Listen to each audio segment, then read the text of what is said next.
नमस्कार दोस्तों, आप सभी का स्वागत है आपके अपने चैनल क्लास एवरीवेयर पर। तो दोस्तों, आज की इस क्लास में हम साइंस के 2014 से लेकर अब तक जो भी क्वेश्चंस रेलवे के द्वारा पूछे गए हैं उनके बारे में रिवीजन करेंगे। और दोस्तों, यह हमारी 11वीं क्लास है और मैं साइंस के रेलवे के द्वारा पूछे गए प्रीवियस ईयर क्वेश्चंस की सीरीज चला रहा हूँ। इससे पहले हम 10 क्लासेस पढ़ चुके हैं और मैं प्रत्येक क्लास में लगभग 50 साइंस के प्रीवियस ईयर क्वेश्चन कराता हूं जो कि रेलवे के द्वारा पूछे गए हैं। तो दोस्तों, यह वीडियो आपके RRB, NTPC, ALP technician, RPF और ग्रुप डी के लिए बहुत ही ज़्यादा इंपॉर्टेंट रहेगी, जो कि 2024-25 में होने वाले हैं, क्योंकि रेलवे हमेशा अपने प्रीवियस ईयर क्वेश्चन से ही आगे के एग्जाम में क्वेश्चन पूछता है। तो दोस्तों, वीडियो बहुत ही ज़्यादा इंपॉर्टेंट रहेगी और अगर वीडियो पसंद आए तो वीडियो को लाइक कीजिएगा और हमारे चैनल को सब्सक्राइब जरूर कर लीजिएगा। तो चलिए आज की क्लास की शुरुआत करते हैं। चलिए आज का पहला प्रश्न देखते हैं। तो पेंडुलम लयबद्ध दोलक हार्मोनिक ऑसिलेटर की तरह काम करता है, अतः किसमें इसका प्रयोग किया जाता है? तो पेंडुलम लयबद्ध दोलक हार्मोनिक ऑसिलेटर की तरह काम करता है, अतः कलाई में पहनने वाली घड़ी में इसका प्रयोग किया जाता है। अगला प्रश्न देखें। तो मनुष्यों के वैज्ञानिक नाम होमो सेपियंस का अर्थ क्या है? तो मनुष्यों के वैज्ञानिक नाम होमो सेपियंस का अर्थ है वाइज होमिनिड, यानी कि बुद्धिमान आदमी। अगला प्रश्न देखें। तो पीए पास्कल किसकी एसआई यूनिट है? तो पास्कल जो है यह प्रेशर या दाब की एसआई यूनिट है। अगला प्रश्न देखें। तो कार्टोसैट 2A जिसका प्रयोग आपदा के बाद केदारनाथ के चित्र लेने हेतु किया गया था, किस प्रकार का भारतीय सैटेलाइट है? तो कार्टोसैट 2A जिसका प्रयोग आपदा के बाद केदारनाथ के चित्र लेने हेतु किया गया था वह रिमोट सेंसिंग सैटेलाइट है। अगला प्रश्न देखें। तो भारत का सर्वप्रथम लूनर प्रोब कौन सा है? तो भारत का सर्वप्रथम लूनर प्रोब है चंद्रयान 1। अगला प्रश्न देखें। तो इलेक्ट्रिकल वायर हेतु अंतर्राष्ट्रीय रंग कोड के अनुसार कौन सा रंग न्यूट्रल वायर दर्शाता है? तो इलेक्ट्रिकल वायर हेतु अंतर्राष्ट्रीय रंग कोड के अनुसार नीले रंग का जो वायर रहता है वह न्यूट्रल वायर को दर्शाता है। अगला प्रश्न देखें। तो एलिसा टेस्ट किसके कारण होने वाले एक्वायर्ड इम्यून डिफिशियंसी सिंड्रोम के निदान के लिए किया जाता है? तो एलिसा टेस्ट एचआईवी के कारण होने वाले एक्वायर्ड इम्यून डिफिशियंसी सिंड्रोम के निदान के लिए किया जाता है। अगला प्रश्न देखें। तो लोहे को जंग लगने से बचाने के लिए उस पर जिंक की एक सुरक्षात्मक परत लगाई जाती है, इस प्रक्रिया को क्या कहते हैं? तो लोहे को जंग लगने से बचाने के लिए उस पर जिंक की एक सुरक्षात्मक परत लगाई जाती है, इस प्रक्रिया को गैल्वेनाइजिंग कहा जाता है। अगला प्रश्न देखें। तो सूर्य का प्रमुख तत्व क्या है? तो सूर्य का जो प्रमुख तत्व है वो है हाइड्रोजन। अगला प्रश्न देखें। तो एटम बम का आविष्कार किसने किया था? तो एटम बम का आविष्कार किया था जे रॉबर्ट ओपनहेमर ने। अगला प्रश्न देखें। तो रक्त में सफ़ेद रक्त कण का कार्य क्या है? तो रक्त में सफ़ेद रक्त कण का कार्य है शरीर को संक्रमण से बचाना। अगला प्रश्न देखें। तो कास्टिक सोडा का रासायनिक नाम क्या है? तो कास्टिक सोडा का रासायनिक नाम है सोडियम हाइड्रोक्साइड। अगला प्रश्न देखें। तो लेजर के प्रयोग से की जाने वाली 3D इमेजिंग प्रक्रिया क्या कहलाती है? तो लेजर के प्रयोग से की जाने वाली 3D इमेजिंग प्रक्रिया होलोग्राफी कहलाती है। अगला प्रश्न देखें। तो डिओडेनम किसका भाग है? तो डिओडेनम बड़ी आंत का एक भाग है। अगला प्रश्न देखें। तो टकाई या सोल्डरिंग के लिए किसका प्रयोग किया जाता है? तो टकाई या सोल्डरिंग के लिए सीसा एवं टिन की मिश्रित धातु का प्रयोग किया जाता है। अगला प्रश्न देखें। तो धारा प्रवाह को सुचालक के प्रतिरोध से संबद्ध करने वाले नियम को क्या कहते हैं? तो धारा प्रवाह को सुचालक के प्रतिरोध से संबद्ध करने वाले नियम को जूल नियम कहा जाता है। अगला प्रश्न देखें। तो न्यूटन का कौन सा गति का नियम दीवार पर फेंका हुआ गेंद क्यों टकराकर वापस लौटता है के संबंध में व्याख्या प्रदान करता है? तो न्यूटन का गति का तीसरा नियम दीवार पर फेंका हुआ गेंद टकराकर वापस लौटता है, इस संबंध में व्याख्या प्रदान करता है। अगला प्रश्न देखें। तो शरीर में लगी चोट की मरम्मत के लिए किस प्रकार के सेल विभाजन का प्रयोग किया जाता है?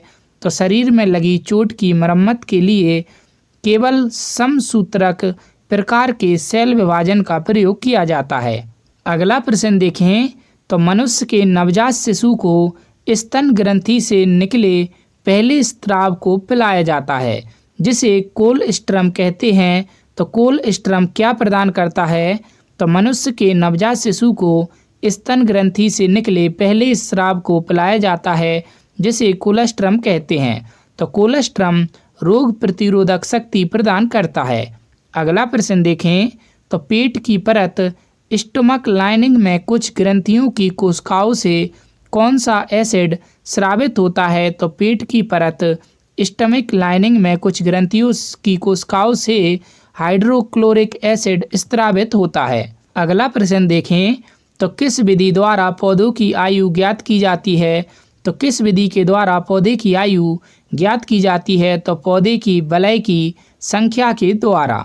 अगला प्रश्न देखें, तो सर्किट में बिजली के प्रवाह का पता लगाने हेतु किस उपकरण का प्रयोग किया जाता है? तो सर्किट में बिजली के प्रवाह का पता लगाने हेतु गैल्वेनोमीटर उपकरण का प्रयोग किया जाता है। अगला प्रश्न देखें, तो अपराधी को पहचानने के लिए फोरेंसिक विभाग किस तकनीक का प्रयोग करता है? तो अपराधी को पहचानने के लिए फोरेंसिक विभाग डीएनए फिंगरप्रिंटिंग तकनीक का प्रयोग करता है। अगला प्रश्न देखें, तो किसके प्रयोग द्वारा नाले के पानी से पीने योग्य पानी प्राप्त किया जा सकता है? तो 1 मिलीलीटर के 1 मिलियन से छोटे छेद वाले पॉलीमर फिल्टर मेम्ब्रेन का प्रयोग करके नाले के पानी से पीने योग्य पानी को प्राप्त किया जा सकता है। अगला प्रश्न देखें, तो गैस की लौ का कौन सा भाग सर्वाधिक गर्म होता है? तो गैस की लौ का जो नीला भाग होता है वह सर्वाधिक गर्म होता है। अगला प्रश्न देखें, तो पेरिस्कोप किसके सिद्धांत पर कार्य करता है? तो पेरिस्कोप विकिरण के सिद्धांत पर कार्य करता है। अगला प्रश्न देखें, तो हेपेटाइटिस बी किसके कारण होने वाला संक्रामक रोग है जो यकृत को प्रभावित करता है? तो हेपेटाइटिस बी वायरस के कारण होने वाला संक्रामक रोग है जो यकृत को प्रभावित करता है। अगला प्रश्न देखें, तो एक मादा युग्मक में कितनी जोड़ी क्रोमोसोम होते हैं? तो एक मादा युग्मक में 23 जोड़ी क्रोमोसोम होते हैं। अगला प्रश्न देखें, तो आधुनिक वाहनों में प्रयुक्त एयरबैग का निर्माण वर्ष 1973 में किस वाहन निर्माता द्वारा किया गया था? तो आधुनिक वाहनों में प्रयुक्त एयरबैग का निर्माण वर्ष 1973 में जनरल मोटर्स द्वारा किया गया था। अगला प्रश्न देखें, तो अपरावस्था के समय जब पृथ्वी से देखने पर सूर्य और चांद एक ही संयोजन में दिखें तो इस व्यवस्था को क्या कहते हैं? तो अपरावस्था के समय जब पृथ्वी से देखने पर सूर्य और चांद एक ही संयोजन में दिखें तो इस व्यवस्था को सूर्य ग्रहण कहा जाता है। अगला प्रश्न देखें, तो रेजिस्टेंस की यूनिट क्या है? तो रेजिस्टेंस या प्रतिरोध का मात्रक होता है ओम। अगला प्रश्न देखें, तो शुक्र के वातावरण में निम्न गैसों में से ज़्यादातर कौन सी शामिल होती है? तो शुक्र के वातावरण में निम्न गैसों में से सबसे ज़्यादा शामिल होती है कार्बन डाइऑक्साइड। अगला प्रश्न देखें, तो अम्ल वर्षा का पीएच मान कितना होता है? तो अम्ल वर्षा का जो पीएच मान है वो होता है 5.5 या उससे कम। अगला प्रश्न देखें, तो किस साल में ओले रोमर ने इतिहास में पहली बार प्रकाश की गति को मापा था? तो 1676 में ओले रोमर ने इतिहास में पहली बार प्रकाश की गति को मापा था। अगला प्रश्न देखें, तो उस तापमान का माप कितना होता है जो मानव शरीर में सामान्य माना जाता है? तो मानव शरीर का सामान्य तापमान होता है 98.6 डिग्री फ़ारेनहाइट। अगला प्रश्न देखें, तो परमाणु रिएक्टर में विखंडन प्रतिक्रिया की दर को नियंत्रित करने के लिए किसका प्रयोग किया जाता है जो खुद में ही विखंडना के बिना न्यूट्रॉन अवशोषित करता है? तो परमाणु रिएक्टर में विखंडन प्रक्रिया की दर को नियंत्रित करने के लिए कैडमियम का प्रयोग किया जाता है जो खुद में ही विखंडना के बिना न्यूट्रॉन अवशोषित करता है। अगला प्रश्न देखें, तो अंडाणु के साथ शुक्राणु का निषेचन फर्टिलाइजेशन कहाँ होता है? तो अंडाणु के साथ शुक्राणु का निषेचन या फर्टिलाइजेशन फैलोपियन ट्यूब में होता है। अगला प्रश्न देखें तो ऑटन वैन लीeuwenhoek किसकी खोज के लिए प्रसिद्ध हैं? तो ऑटन वैन लीeuwenhoek माइक्रोस्कोप की खोज के लिए प्रसिद्ध हैं। अगला प्रश्न देखें तो कौन उपचार है जिसको अक्सर सदमे के उपचार के रूप में जाना जाता है? एक मानसिक रोगों का इलाज है जिसमें मानसिक बीमारियों से राहत प्रदान करने के लिए संवहन विद्युत रूप से रोगियों में लगाया जाता है। तो वह कौन सा उपचार है? तो वह इलेक्ट्रोकन्वल्सिव थेरेपी ECT है। अगला प्रश्न देखें तो किसमें इलेक्ट्रॉनों की समान संख्या वाले परमाणु अणु या आयन होते हैं? तो आइसो इलेक्ट्रॉनिक में इलेक्ट्रॉनों की समान संख्या वाले परमाणु अणु अथवा आयन होते हैं। अगला प्रश्न देखें तो मृग मरीचिका बनने का क्या कारण है? तो मृग मरीचिका किसके कारण बनती है? तो मृग मरीचिका अपवर्तन या रिफ्रैक्शन के कारण बनती है। अगला प्रश्न देखें तो मनुष्य के शरीर में वर्टेब्रा किसका भाग है? तो मनुष्य के शरीर में वर्टेब्रा या वर्टेब्री रीढ़ की हड्डी का भाग है। अगला प्रश्न देखें किसी व्यक्ति के पाचन तंत्र की जांच करने के लिए जिस यंत्र का प्रयोग किया जाता है उसे क्या कहते हैं? तो किसी व्यक्ति के पाचन तंत्र की जांच करने के लिए जिस यंत्र का प्रयोग किया जाता है उसे एंडोस्कोपी कहा जाता है। अगला प्रश्न देखें तो किस भारतीय स्वतंत्रता सेनानी ने 1907 ईस्वी में जर्मनी के स्टटगार्ड में सप्तऋषि नामक झंडा लहराया था? तो मैडम कामा भारतीय स्वतंत्रता सेनानी थीं जिन्होंने 1907 ईस्वी में जर्मनी के स्टटगार्ड में सप्तऋषि नामक झंडा लहराया था। अगला प्रश्न देखें तो किस सिद्धांत या नियम के आधार पर वस्तुएं पानी में तैरती हैं?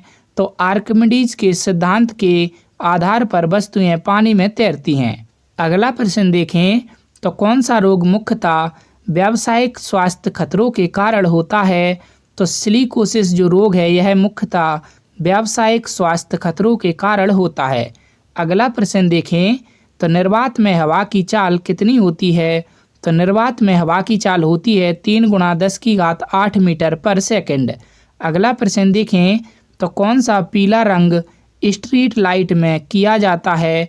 तो कौन सा पीला रंग स्ट्रीट लाइट में यूज किया जाता है? तो सोडियम का यूज किया जाता है स्ट्रीट लाइट में। तो दोस्तों यहाँ पर मैंने लगभग 50 आपको रेलवे के साइंस के प्रीवियस ईयर क्वेश्चन कवर करा दिए। तो दोस्तों यह आपके 2024-25 में होने वाले RRB NTPC group D ALP technician और RPF सभी के लिए बहुत ही ज़्यादा इंपॉर्टेंट रहने वाले हैं। वीडियो अगर पसंद आई हो तो वीडियो को लाइक कीजिएगा और हमें कमेंट करके ज़रूर बताइएगा और हमारे चैनल को सब्सक्राइब जरूर कर लीजिएगा डेली ऐसी GK करंट अफेयर और साइंस की वीडियोज़ के लिए। और दोस्तों मैं रेलवे और SSC के लिए डेली सुबह 6 बजे करंट अफेयर्स की क्लास लेकर आता हूं जो कि आपके रेलवे के एग्ज़ाम के लिए बहुत ही ज़्यादा इंपॉर्टेंट रहेगी, उसको भी आप ज़रूर देखिएगा।